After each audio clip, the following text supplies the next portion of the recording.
Welcome to On the Rocks, a podcast from Roxhill Media that asks some of the top journalists in the UK for their solutions to problems which face PRs daily. We know there's not a one-size-fits-all way of communicating with journalists, so we're going straight to the editors in the newsroom to ask them how they like to work with PRs and how best to stand out in their inboxes. My name is Alessia Horwich. I'm a former Sunday Times journalist, now head of brand at Roxhill. Today, we're going to be talking about how to pitch to the London section at the Times with senior commissioning editor Sidonie Wilson. How have you got to be a senior commissioning editor at the Times? So yeah, it's been about 3 months, I think, since I moved. I actually should check that. It's a good thing. But yeah, so I've been at the Times for just over 5 years, and I joined, and it's actually technically my first full-time job in journalism. Mm-hmm. I used to be in PR. In a fashion PR agency, which no longer exists, sadly. Oh. But it was sort of the good days of PR. Which was a brilliant experience. I was there for sort of nearly 5 years. And I just got to the point where I thought, where is this going? If you know what I mean. I had that sort of quarter-life crisis of, is this exactly what I want to do? I was obsessed with the fashion industry. I was obsessed with everything that came with it, but I wasn't totally in love with what I was doing. And I always had this sort of niggle in the back of my mind that I wanted to be a journalist. I just, when I was younger, my dad would always say, you'll be editor of Vogue. Don't worry, not coming for that Love job. dads. I know. He also has absolutely zero understanding of that possibility. But and I think it was a confidence thing, which is why I never really tried. And also a lack of the door being open. It was, when I tried to, I applied for loads of internships when I was 18, living in London. Even at university, I applied for summer internships at magazines. No response. I mean, now being on the other side, seeing how oversubscribed they are, I understand, but it was, incredibly frustrating. So I sort of got this internship at a PR company, and then that turned into a job very quickly, something I couldn't say no to. So that kind of led into sort of 4 or 5 years of PR. You just said the good days of PR. I mean, what does that mean? I don't know, it felt quite ab fab. I don't know if it was because I was also a lot younger, and it was my first full-time job in London, and I mean, it was just a lot of going out and a lot of late nights and loads of events, and fashion week felt like it came around basically 6 times a year, which it essentially did. I mean, killing yourself over it at the same time, which I felt like I could because I was 22 or something. And everyone it was such a good vibe. It was really hard work, but I have made some fantastic friends from it. It was really fun. And yeah, I mean, I worked on crazy brands, I've had amazing experiences and such good stories, which I'm saving up hopefully for a book at some point. But then you saw the other side. Yeah, that is true. And you were lusting after it. Exactly, yeah. So I left sort of quite suddenly, and I pursued a master's in fashion journalism at St. Martin's, which kind of at the time felt like my only way to kind of cross that bridge into the other world. A world of which I was very much a part of, because as you know, being a PR, you were tapping up every editor everywhere all the time anyway. So I had all those connections, but it was just about sort of changing, people's perception of who I was and how I wanted to be sort of seen. So I did the master's at CSM, which was a year, which was really good experience. I don't think everyone needs to be able to do that to become a journalist. It's more just that, like I said, it gave me an opportunity. And then I tapped up every single editor I knew and asked them if I could do internship with them. So then I kind of managed to kind of get sort of every publication on my CV very quickly, which was great. And when I finished my master's, we had the pandemic, which was terrible timing. Terrible timing to leave a full-time job, which was a bit of a risk anyway. It turns out that company sadly folded anyway during the pandemic, so it wasn't a good time for everyone, of course. But anyway, not good time for someone trying to get a job in journalism where everyone was cutting their budgets. I was doing lots of freelance work. I was doing some freelance fashion finder at Daily Mail. I was sort of doing some stuff for Stylist and Elle, and had job application sort of interviews lined up, and everything just went dead. Yeah. So I had a bit of a lull period for 8 months where I did some other work. And during that time, you just badgered everyone at the Times.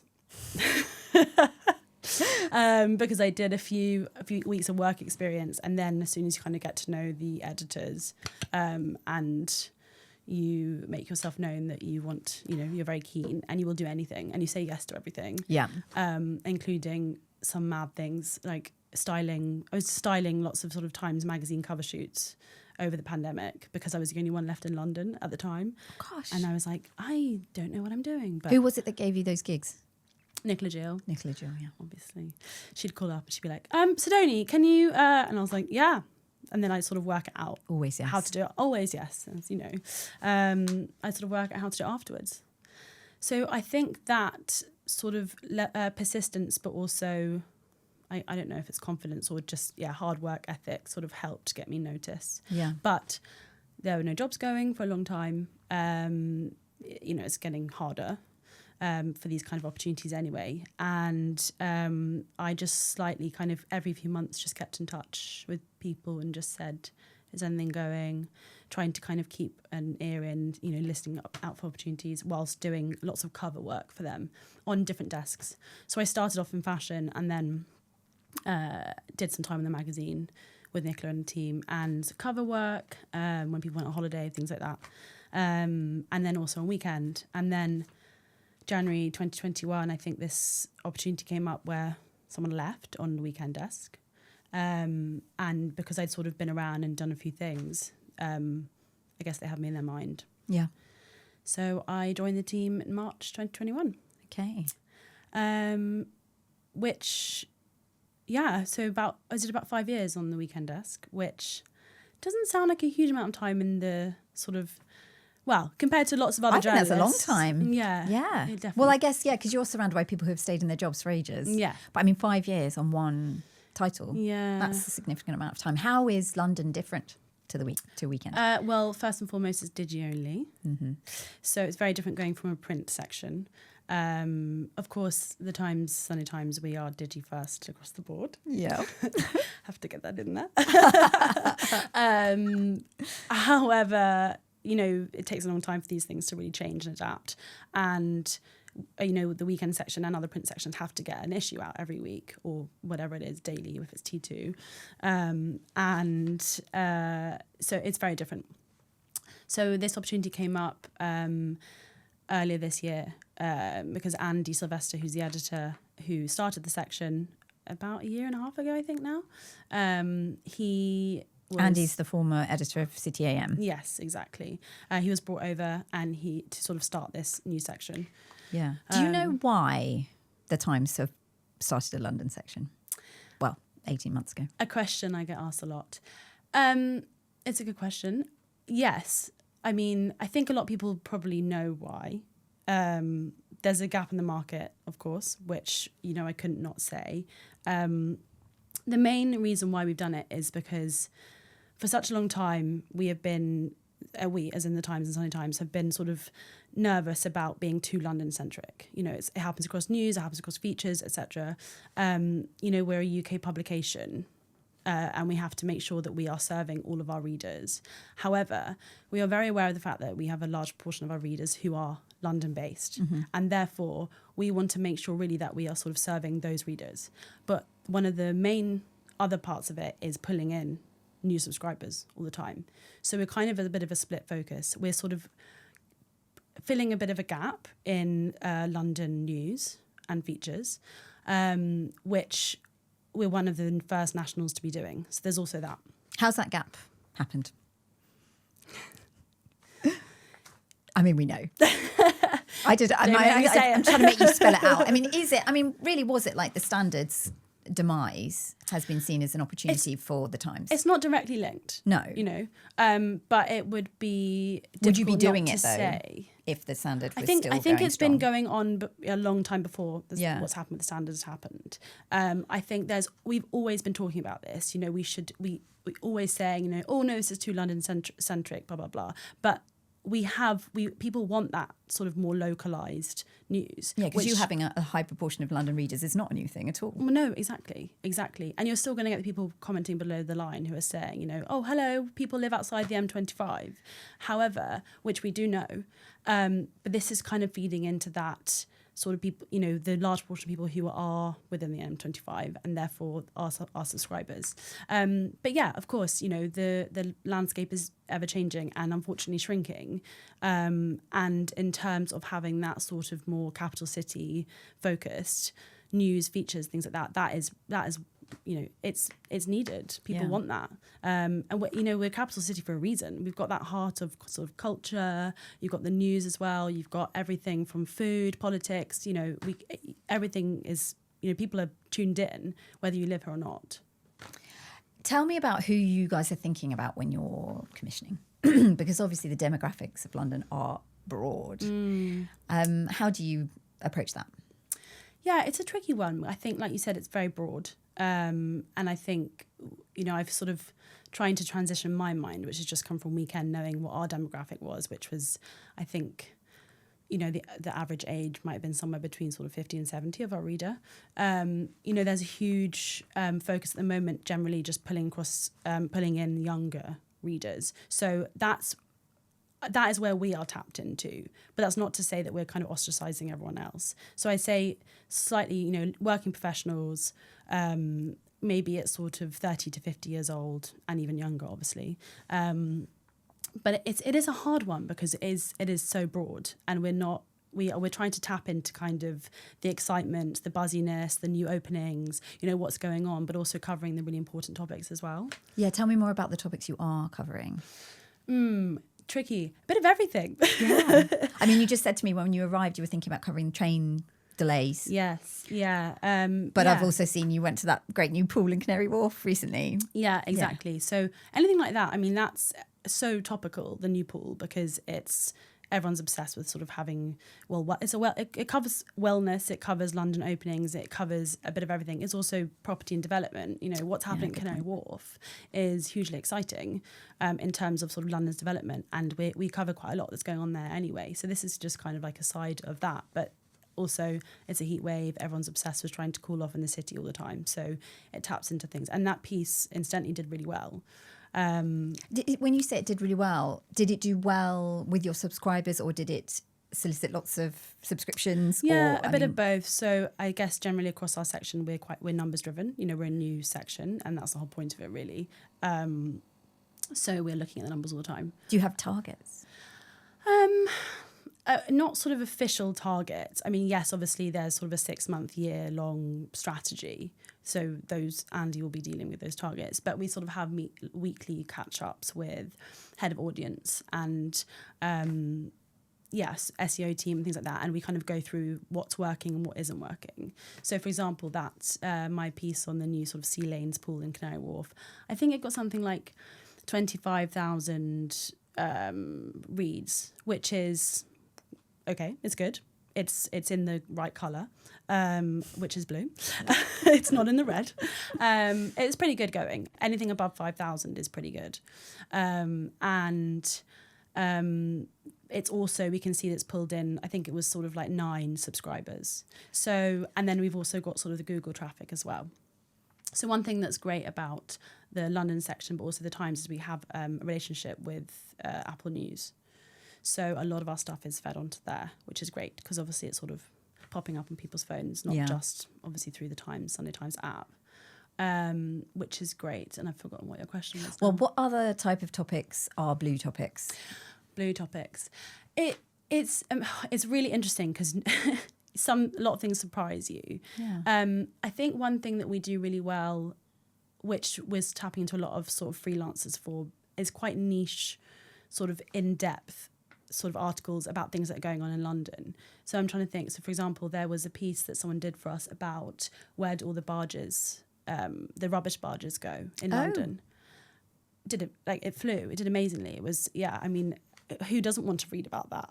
Yeah, I do not know the answer to that. So yeah, I mean, definitely read it. It's fascinating. Yeah. So things like that. So, you know, not necessarily pegged to a time or sort of what's going on, but things like that which are slightly more in depth are really interesting.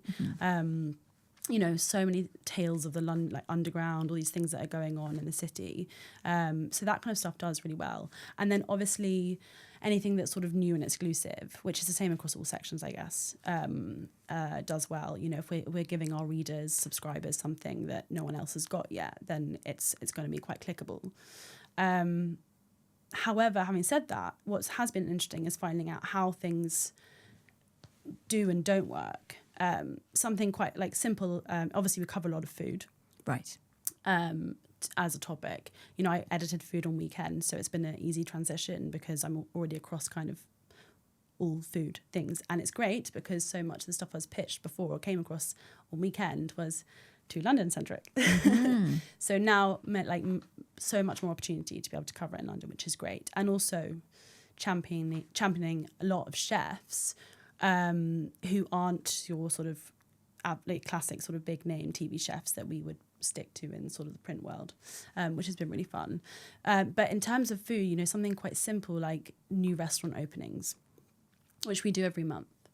And I think it started its life as something quite SEO driven, you know, like 7 new restaurants to book in London next month. We actually found it wasn't performing as well as it might have. So we've slightly tried a couple of times changing how that works. And similarly with What's On pieces. So we used to do, you know, like Sheerluxe do them, and a lot of the London so digital sites do them. What's On this weekend, that kind of thing. Again, just didn't perform at all. So whether that's something that we might come back to, we were sort of having these sort of weekly catch-ups in terms of how these are doing. We thought, well, we'll stop that for now. And with the restaurants, we'll just slightly reframe it. So at the moment, we're trying sort of the food team or our editor's guide to, you know, what we're excited about in the food world. So instead of like 7 new restaurants to see, it's what is Tony, what is Hannah, what's Andy, what am I looking forward to booking next month? Yeah. We're seeing a lot of that across every publication, is the reframing for the personal expert angle. Yeah. Well, personal expert angle, as you know, it just does. What's so the much LLM zero click behavior situation? Exactly. Yeah. And same with, so for example, this week we did a Lido's listing, which was, I mean, feels very obvious, but actually it was an SEO request. They said, you know, they said to me, you know, everyone's searching which Lido's to go to in London, obviously due to the heat wave. And I was like, great, well, we'll do a listing. That's really easy. But actually how I slightly reframed it was, I thought, well, I could obviously do this with my eyes closed, but I'll commission a freelancer to do it instead. Someone who is very into cold water swimming, and it can be more of a first person sort of intro into it, an expert led piece, which has made it do much better than if we'd just done 7 Lidos to go to in London. Gosh, is this like the death of the traditional roundup? It's definitely changing sort of listicles, I think, but it's not, you know, everyone's doing it. Yeah. I don't know, just the way that you're sort of saying it's made me think. Yeah, because you're actually thinking about that. I mean, people have said this to me. We did. I interviewed Elise Bobblewell. Yes. For this season. So Who sadly left us now. I know. But she was talking about this, the way that the commissioning behaviour is changing as a result of AI. And it's really interesting to kind of hear it in practice from you. Yeah, it is, absolutely. I mean, there's a lot of change going on. Yeah.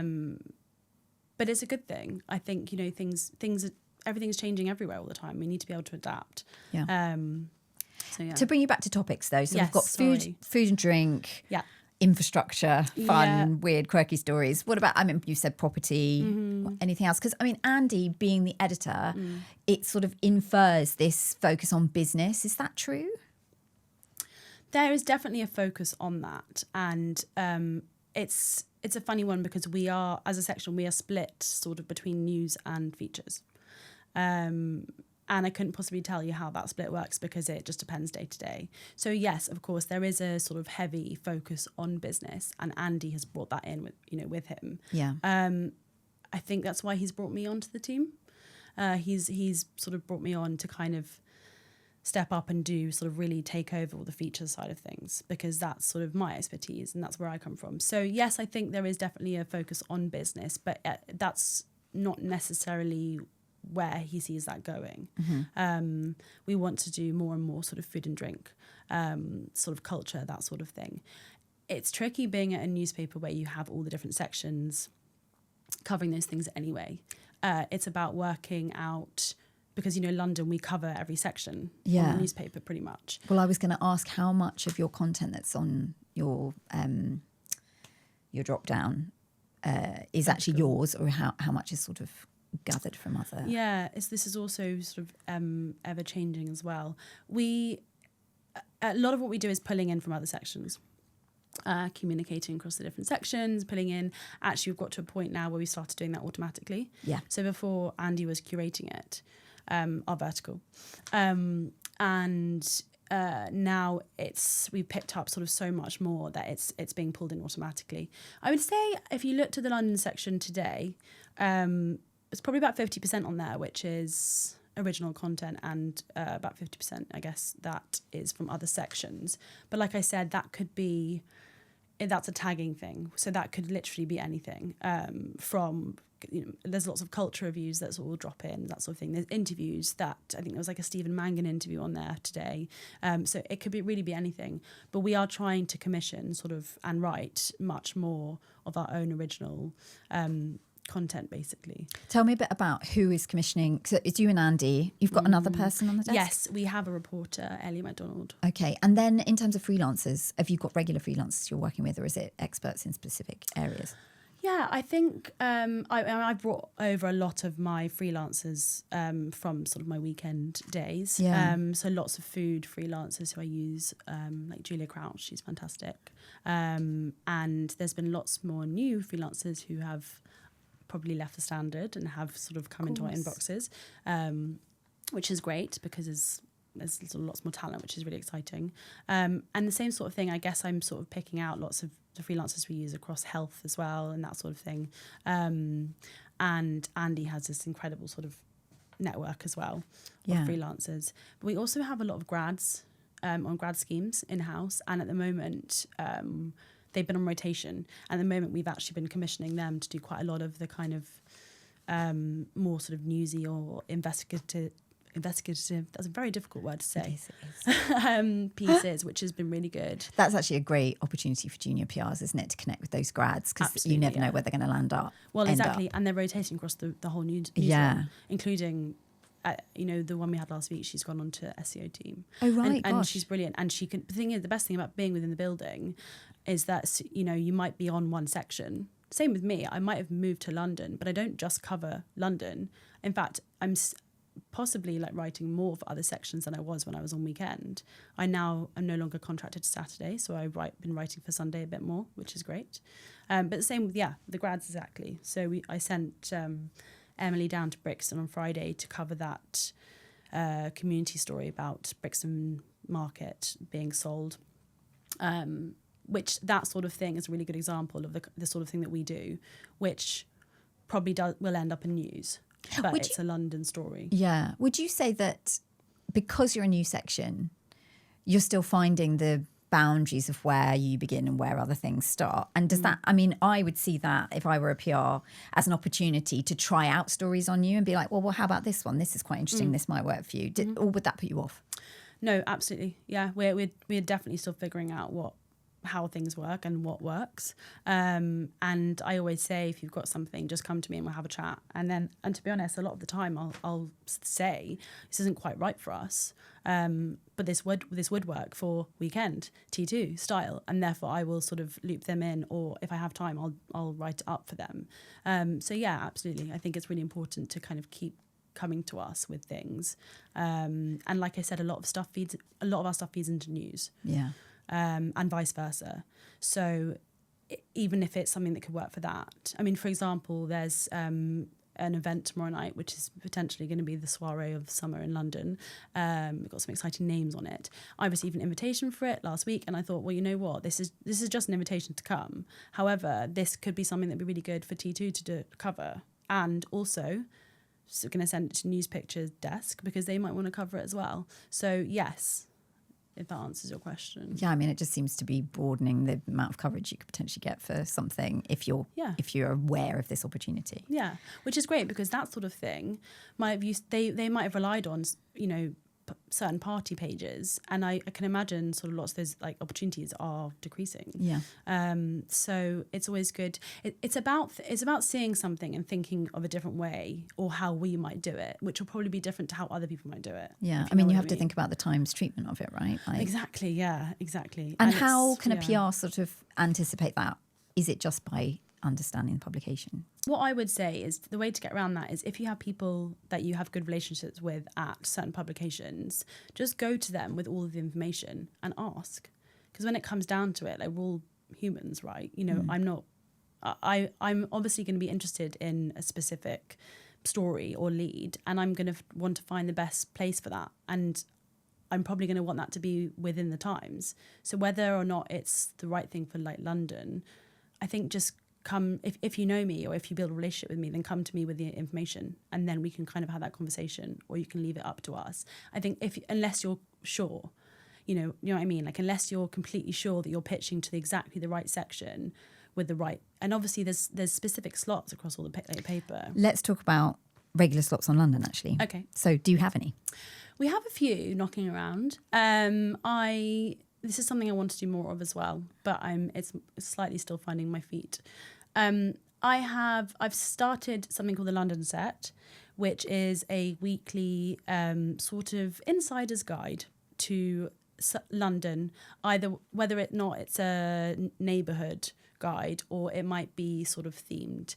It started off as a foodie section, and I'm speaking to kind of chefs, hospitality insiders, anyone sort of like that, to give me whether it's their sort of favourite Italian restaurants in London or favourite places with terraces. It's gone a little bit broader now because I actually did Manolo Blahnik yesterday, which and I've also done Anya Haimarch. So yeah. It's a real insider's guide. Does it have to be someone as famous as those two? No. And like I said, with food, with chefs, I'm sort of quite excited by spotlighting people who are like lesser known or rising talent or things like that. And it might be, not at all. And also I need something every week. So if you know what I mean. And that's really easy because it's sort of 7 to 9 of their like sort of recommendations, a paragraph on each, and then I'll write up an intro about them and what they're doing. Obviously a lot of stuff comes sort of attached or pegged to something they're promoting, which we can do in sort of a less obvious way. Yeah.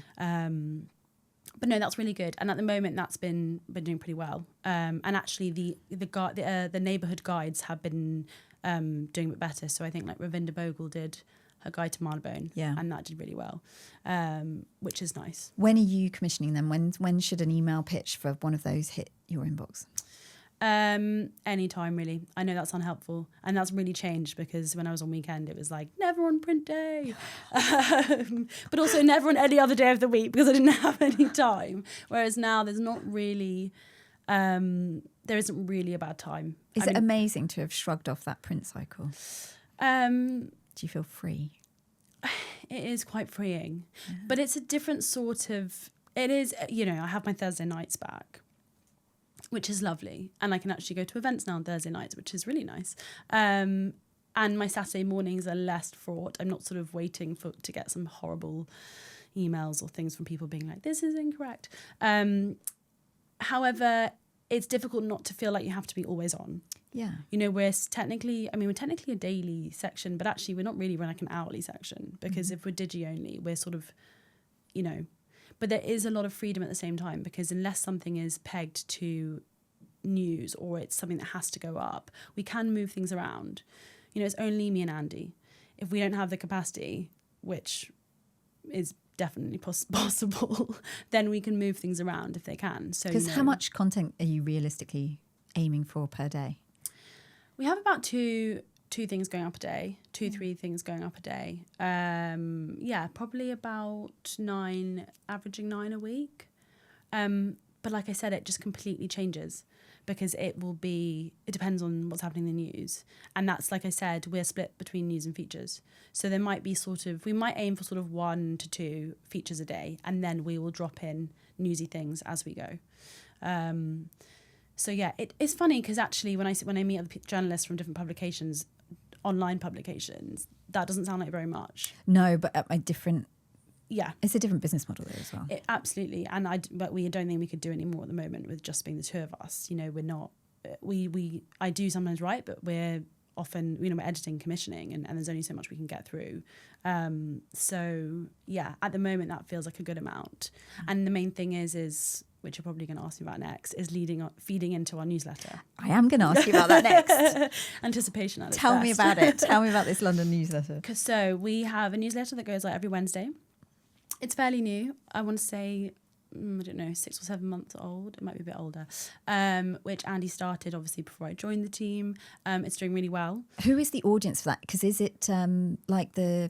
I was speaking to Elise again. She said some of them are now outside of the paywall. No, but it changes, which is slightly tricky. It's very confusing. It's very confusing, yeah, because obviously travel is outside the paywall, and luxury and some other ones. But we did a bit of a drive, maybe a month or so ago, where I think we did some advertising as well, sort of social advertising for it.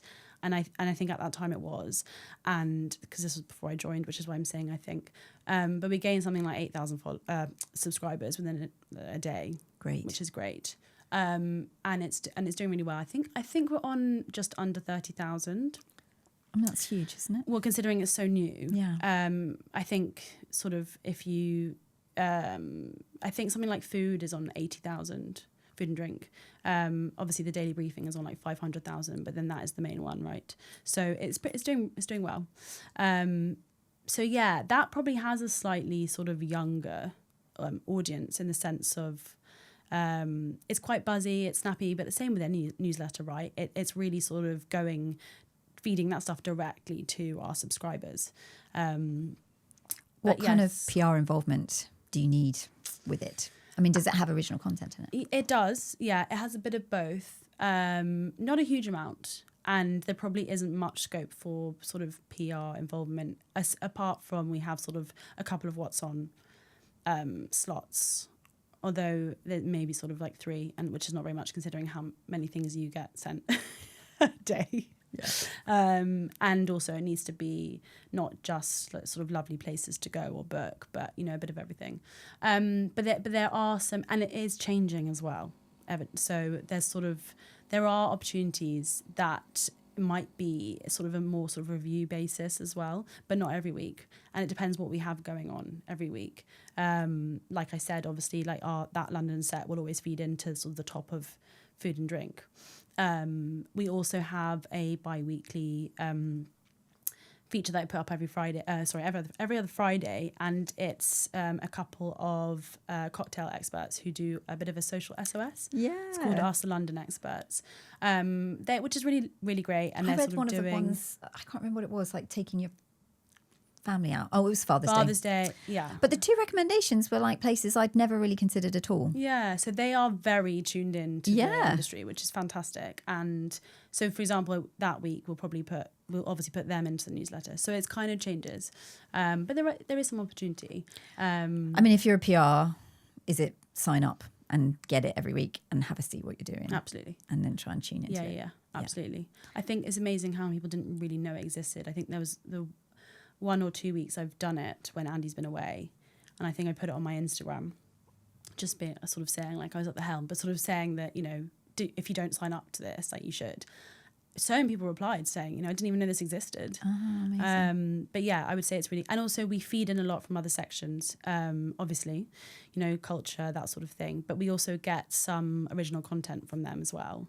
In fact, I was finished sort of tweaking it this morning because it goes out in about 10 minutes. Okay. Yeah. Right. Okay. So if, I mean, I need to get onto pitching basically. Okay. I know there's no hard and fast rules. You've not got this press cycle, but I mean, if somebody wants to get your attention, I mean, it's also a question about relationship building, about you personally. What is the best strategy for pitching? You know, what does that email need to look like? Is it an email? Is it a phone call? I assume not. And then you personally, I remember you telling me that you used to do exercise classes with PRs. Yeah. I mean, how has your relationship with PRs evolved since then? That was ages ago. Yeah, that's a lot of questions in one go. Let's talk about the pitch email first. Okay. Email-wise, snappy, always short and snappy. Subject line, what grabs my attention, whether it's always looking for exclusivity, right? So if it's invite, but it's something that I know that's something we can write up, whether it's the name of a celebrity or famous person or chef in the subject line, or the word exclusive always helps. I think especially, I personally haven't started doing this, but I do know that we are being encouraged to use AI, specifically Gemini, to be sorting through our emails. So if you are putting those words in, I can imagine that we would be able to search for those words and therefore filter into the things that would be interesting. So yeah, keep it snappy, keep it short. In terms of within the email, again, same rules apply. And so this is one thing that I find amazing. Sometimes the lack of information does surprise me. That, I think, is such a key thing. You know, I don't really want to get into sort of 100 email exchange over something, which does happen a lot of the time. So just making sure that all of the really key information's in there. Think like a journalist, like basics, right? Who, what, where, when, why. Like, give me all of those details so I have it, so I can then think how and if I want to do that. And then I can come back for sort of further questions. I guess just keep the email simple. And I think imagery is really important. Okay. Just screenshots of, or snaps of, like, whatever you're suggesting, pitching. Mm-hmm. I know this sounds sort of highly self-important, but just make it as easy as possible for us, because we don't want to be clicking on something to open something, or, you know, whatever it is. You know, if I see sort of a WeTransfer link, I'm just like, oh God, just give me a screenshot in the bottom of the email for now. Like, I will then, I think because we don't deal with pictures ourselves, we have picture editors to do that, which is fantastic. But, you know, I don't want to go through a WeTransfer link to have to see something. But the visual side of things is really important. Yeah. What about video? Yeah, well, video is really important as well, but we have our own sort of in-house video team who are covering everything. So I think in terms of, we're creating a lot of original content. Yeah, I saw Andy do a video, like, about, what was it about? Restaurants, I think it was. Yeah, he's doing a lot. I'm actually doing one after this. Right. On how hot the tubes are. Okay. I know, wish me luck. But so it's very much sort of original content. But in terms of providing video, I know that we can't embed Instagram links into our, you know, that sort of thing. But I do think there is an appetite for video. It just depends on what it is. So offer it up, explain briefly what it is. If you've got it, yeah, of course. And that sort of thing might fit better if it's like an interview or with someone, or it's something that sort of comes along. The main problem is that a lot of things tend to come through brands. Yeah. Promoting things, which is great because it's how we get a lot of our interviews generally. I mean, I'm talking more generally here, like less about London, but it still stands. And the main thing is not being too advertorial. Of course. So it's very relevant to things like the London set, because obviously, you know, it's fantastic. We have an interview with Manolo or whoever it is, and their recommendations, but you don't want it to seem sort of too advertising, basically. Too pushy. Yeah. But yeah, it is really hard. I think you've got to remember that journalists are receiving sort of around 200 emails a day. Mm-hmm. We actually had a journalist recently who said she got 4 a minute. Yeah, that is impressive and also very possible. It's, yeah. I mean, on average, but yeah. Yeah, no, that does. I mean, it makes me nervous knowing that I'm going to have spent an hour sort of not looking at my emails now, because you miss things, and we can only sort of keep on top of so many things. And obviously, there's the old age debate of how many times do you follow up. Yeah, I mean, what's your take? I think no more than 2 or 3, honestly. I think that's what I was taught back in the day, and I don't know if it's changed. It's so funny because everyone has a different answer to this, basically. I mean, it's impossible. I know. The thing is I do miss things. And but I mean, 2 or 3 is a lot, basically. Yeah, I would definitely, I stick to 2. I would have used, when I was a PR, I would have stuck to 2. Yeah. 3 is okay if it's like, I don't know. Also, if people have out of offices on, just please pay attention, because if you come back and you see people, this happens so much, people chasing whilst you're still off. I know it's difficult because it's the assumption that PR should be keeping on top of where like journalists are all the time, and that's not necessarily true. But there's an element of, you know, if I come back and I've got X amount of emails to go through and I see like 5 from one person, it's like, hello. So it's a tricky one. And I also, this probably changes person to person, but I can't stand Instagram follow up. DMs. Yeah, fine. What I don't mind is, I get a lot of DMs, and if it's someone who's sort of reaching out and they haven't got my email, don't mind that at all, and I say, like, of course, please send it to my email. Well, that wouldn't happen for a Roxhill client. Well, exactly. We've got the database. There's We've got your absolutely email. no excuses. Sidonie, thanks so much for kind of telling us about London. But at the end, we like to do this kind of like sum up. So, okay. if you were a PR, or you were advising a PR today, what are the 3 pieces of essential advice you would give them about the Times London section? Exclusivity. Okay. I know that kind of goes across everyone, but especially us, because London's sort of the hub of it, right? You know, there's so much going on all the time, but it's about being sort of in the know, and we want to be providing that. But also sort of in-depth / behind the scenes access. You know, like I said, the barge is not a particularly sexy example, but... Well, also the magazine did the super sewer, didn't it, ages ago with Steve Bleach, and I mean that was massive for them, and it's the same sort of thing. It is, like, it doesn't necessarily have to be sort of the sexy things like the celebrities and the chefs. That's also really important, but it's that sort of insider knowledge or access, really, that's going to sort of draw us in.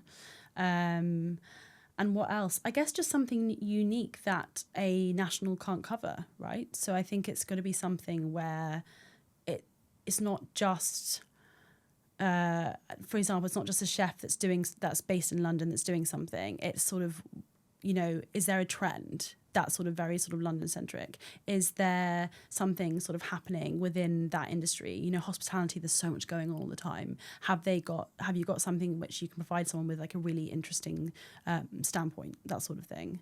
So I guess it's about trying to think of things a bit more in depth, but also in sort of a more unique, slightly exclusive way.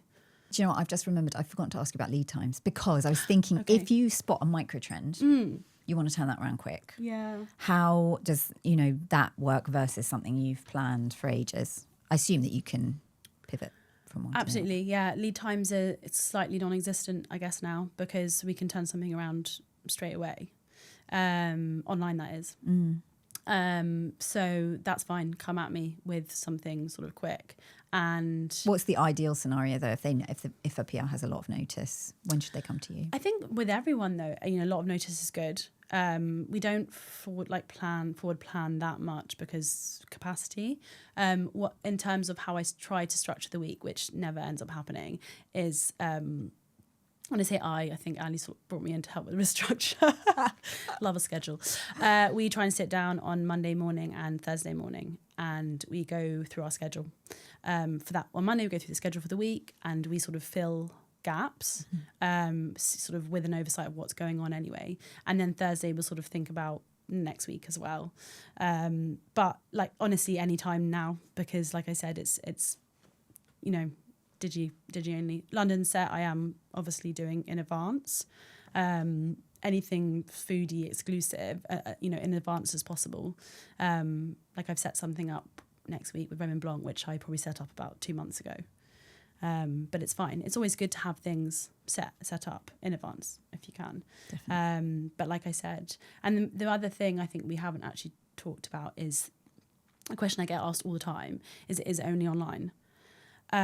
Yes, we're a digital platform. However, we do still feed into print, and there's not really any rhyme or reason to that. And that kind of just depends on what it is and on the day. And a lot of our stuff will end up in the news pages, especially if it's something a bit, sort of a Friday for Saturday, something a bit fun, something put on page 3, which is, it could be foodie related or a bit fun, or the Sea Lanes thing, something like that. So stuff does still end up in print, but it's obviously not a given. What about T2? Does it ever translate to them? It can, and I feed a lot of things to them as well, or I'll go to Nicola and say, sort of got this. And in that case, it would end up being theirs, but it would still if it was a London story, it would still have a London tag. Okay, but it wouldn't be your guys that write it. They'd commission it out. Unless I'm pitching something that I can do or want to do. No, I would probably give it to them. Do you know what I mean?